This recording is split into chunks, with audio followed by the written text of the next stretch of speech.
ఎవరి మీద యాక్షన్ తీసుకున్నా I'm going to take it very serious. HOD గారు నేను చెప్తా ఉన్నాను, వైస్ ఛాన్సలర్ గారు చెప్తా ఉన్నాను, స్టూడెంట్స్ పగబట్టి ఏదైనా చేస్తే మాత్రం వదిలిపెట్టే సమస్య లేదు. ఇక్కడ బీసీ గారు హెచ్ఓడి గారు మీరు హెచ్ఓడి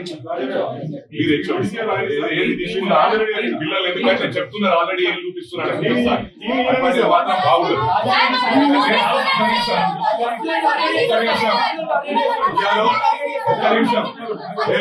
టార్గెట్ చేస్తే ఆయన ఇంటికాడ ధర్నా చేస్తాం, ఇంటికి పంపించేదాకా వదిలిపెట్టారు. ఒక్క నిమిషం వినండి ఆగమ్మా. నేను ఫస్ట్ టైం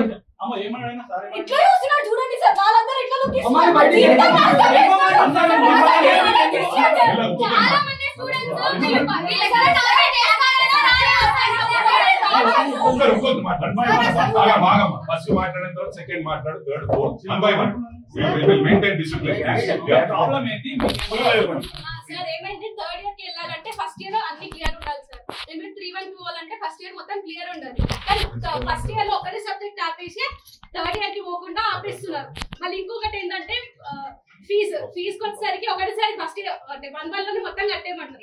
2 months లో కట్టామంటే టర్మ్స్ లో కట్టాలి అని అంటే లేదు ఒకటిసారి కట్టేయండి, లేకుంటే హాల్ టికెట్స్ ప్రొడ్యూస్ చేయం 1 month కి లేదా ఇప్పుడు సెమిస్టర్ కి అని అంటున్నారు. ఈవెన్ మళ్ళీ ఇప్పుడు కన్వర్జేషన్ కి అది ఇది అని చెప్పి చేస్తున్నారు. ఎప్పుడు కట్టారు మీరు లాస్ట్ ఏ రోజు కట్టారు? ఆగమ్మా 1 week బ్యాక్ కట్టారా, 10 days బ్యాక్ కట్టారా, 1 month బ్యాక్ కట్టారా? కాలేజ్ స్టార్టింగ్ అప్పుడు మొత్తం కట్టేసేయండి, లేకుంటే అలో చేయమండి.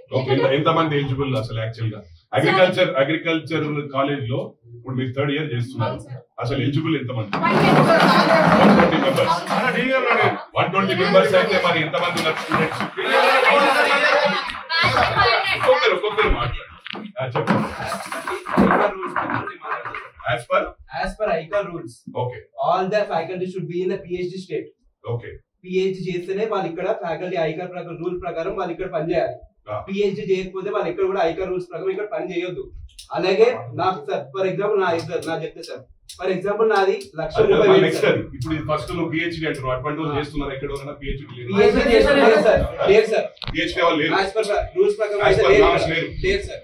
PhD కంపల్సరీ చేస్తేనే ICAR.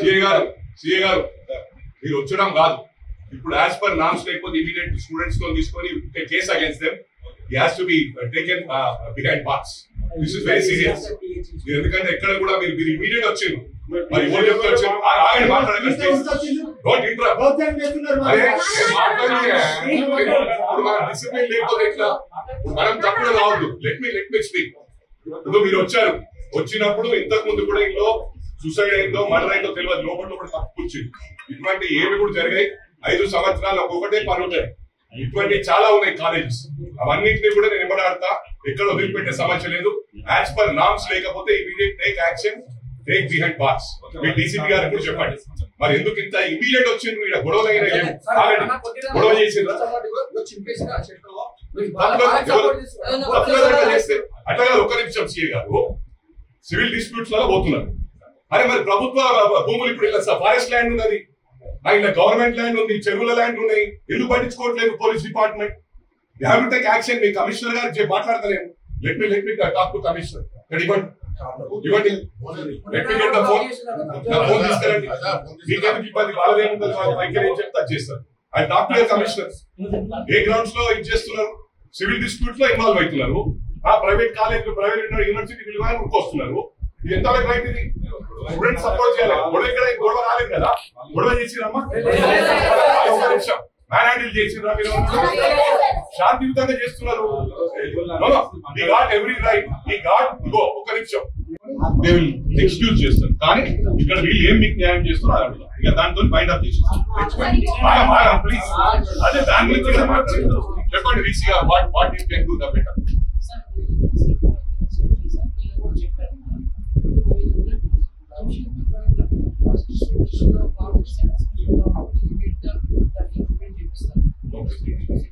వాళ్ళ ఇయర్ వేస్ట్ కావద్దు. That's a request.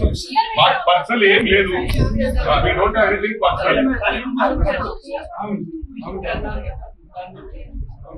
Free tuition fee పక్కన పెట్టి ఇప్పుడు వాళ్ళ భవిష్యత్తు గురించి మాట్లాడాలి. వాళ్ళ డిటెన్షన్ గురించి వాళ్ళ భవిష్యత్తు పాటు కాకుండా దాని గురించి మాట్లాడాలి. టీచింగ్ ఫీస్ అని అది మేము మాట్లాడతాం, దట్ ఈస్ డిఫరెంట్. అది ఓకే. ఒకటే సబ్జెక్ట్ పోయింది.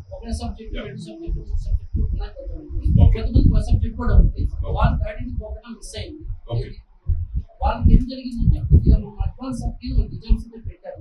అక్కడ కూడా కొంచెం మళ్ళీ కొంతమంది పెట్టారు, మళ్ళీ కొంతమంది ఇప్పుడు ఎన్ని ఎగ్జామ్స్ రాయలేదు అంటే రాయలేదు అంతే చెప్పండి. First year promotion, first year లో సబ్జెక్ట్స్ అన్ని పాస్ అంటే యూజువల్ ఇంజనీరింగ్ లో కానీ దేంట్లో కానీ అలా ఒక నిమిషం బ్యాక్లాగ్స్ ఉన్నా కూడా సెకండ్ ఇయర్ కి వెళ్తారు. వాళ్ళ సెకండ్ ఇయర్ లో బ్యాక్లాగ్స్ ఉన్నా థర్డ్ ఇయర్ పోతారు. ఓకే. ఫస్ట్ ఇయర్ లో బ్యాక్లాగ్ ఉంటే మాత్రం థర్డ్ ఇయర్ పోకుండా ఆగారు. ఓకే. ఇప్పుడు మన దాని నుంచి మేము ఒకసారి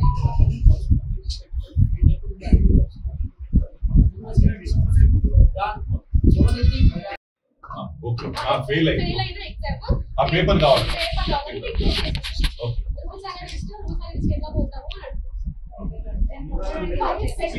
కరెక్షన్ పెట్టుకోవచ్చు. అంటే యూనివర్సిటీ వాళ్ళని కదా వాళ్ళు ఏమని చేయాలి. ఇస్తున్నా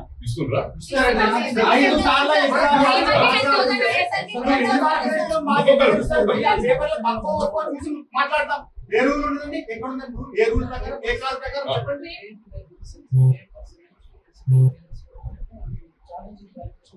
అవును సార్, ఫీజు కట్టి కట్టాలి.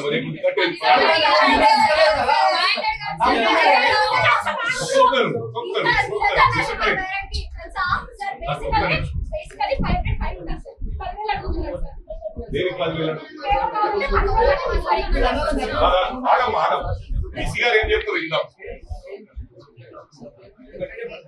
మాకు ఇప్పిస్తలేదు. ఉండేవారు కొందరు గత ప్రభుత్వంలో అలవాటు పడ్డారు. నేను ఎందుకు చెప్తా ఉన్నా అంటే సివిల్ డిస్ప్యూట్స్ లో ఇప్పుడు మా ప్రభుత్వం వచ్చింది. ప్రమాణపూర్వకంగా తెలియజేస్తా ఉన్న రేవంత్ రెడ్డి గారి గౌరవ ముఖ్యమంత్రి గారి ఆధ్వర్యంలో ఈ రాష్ట్రం బ్రహ్మాండంగా ముందుకు పోతుంది. జై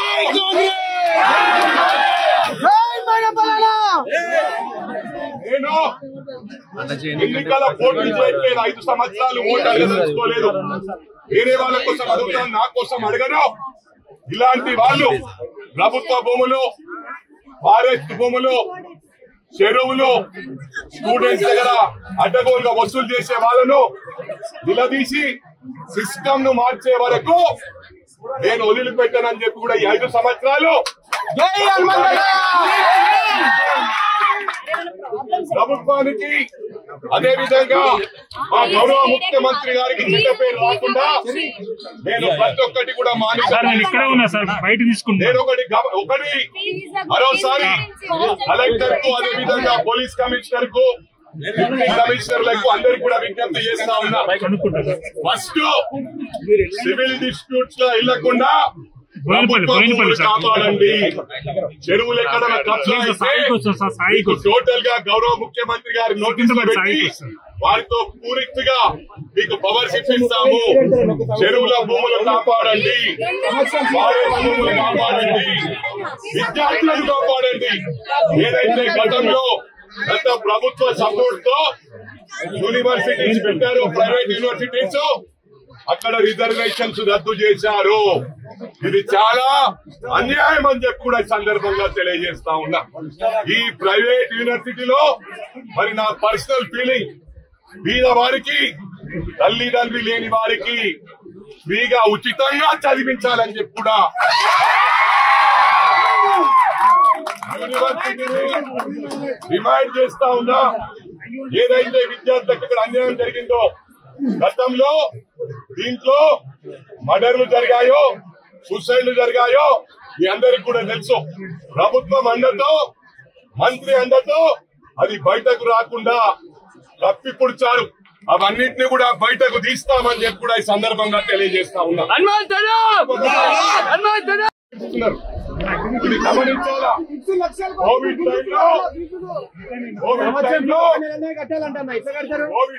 టైంలో కరోనా టైంలో ఒక పారాసిటమాల్ ఇచ్చి మనిషికి ₹1,00,000 రోజుకు వసూలు చేసిన ఘనత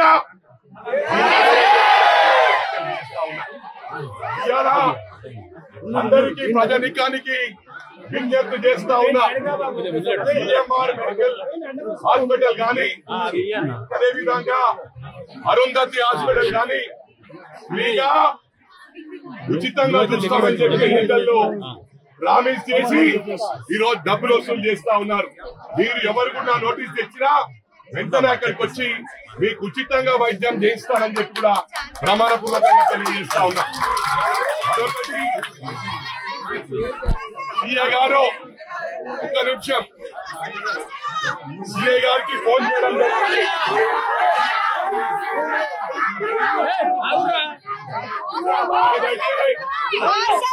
ఏదైతే గౌరవ ముఖ్యమంత్రి గారిని ఈ రాష్ట్రానికి సప్లై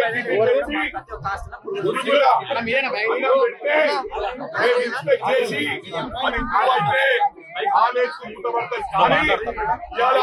ప్రభుత్వ భూములున్న రాలేదంటే మీ చదువు పాడవుతుందని చెప్పి రాలేదని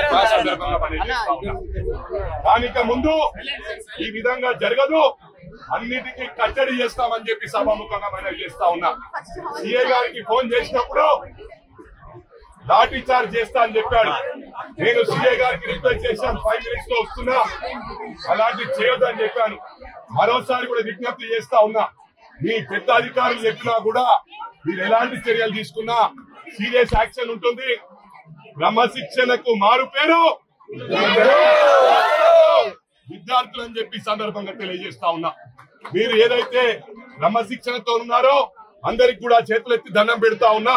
మీ తరఫున నేను డిస్కస్ చేస్తాను, మీకు న్యాయం చేస్తాను. ఇక్కడ ఎలాంటి న్యూసెన్స్ జరిగినా కూడా చెడ్డ పేరు వచ్చే అవకాశం మాకుంటది. రాజకీయం చేస్తా ఉంటారంటారు. ఇలా రాజకీయ నాయకులు చాలా వరకు సబ్సైడ్ అయిపోతా ఉన్నారు. ఈ టిఆర్ఎస్ ప్రభుత్వం వచ్చిన తర్వాత డబ్బులకు కొనుగోలు చేస్తా ఉన్నారు. న్యాయం అమ్ముడు పోతా ఉంది. కాబట్టి ఈసారి పార్లమెంట్ లో నిలబడమన్నా నేను 5 సంవత్సరాలు నిలబడని చెప్పి గౌరవ ముఖ్యమంత్రి గారికి రిక్వెస్ట్ చేస్తాను. గౌరవ ముఖ్యమంత్రి గారు ఒప్పుకున్నారు. ఈ 5 సంవత్సరాలు ప్రజల తరఫున విద్యార్థి తరఫున పోరాడుతానని చెప్పి కూడా ఈ సందర్భంగా ఇక్కడ వైస్ ఛాన్సలర్ తో డిస్కస్ చేసి ఈ ఏవైతే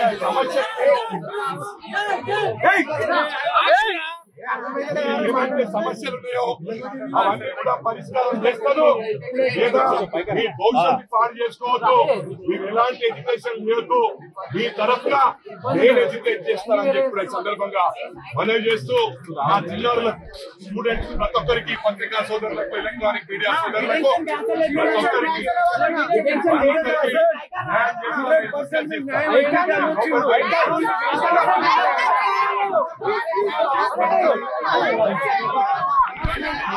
న్యాయం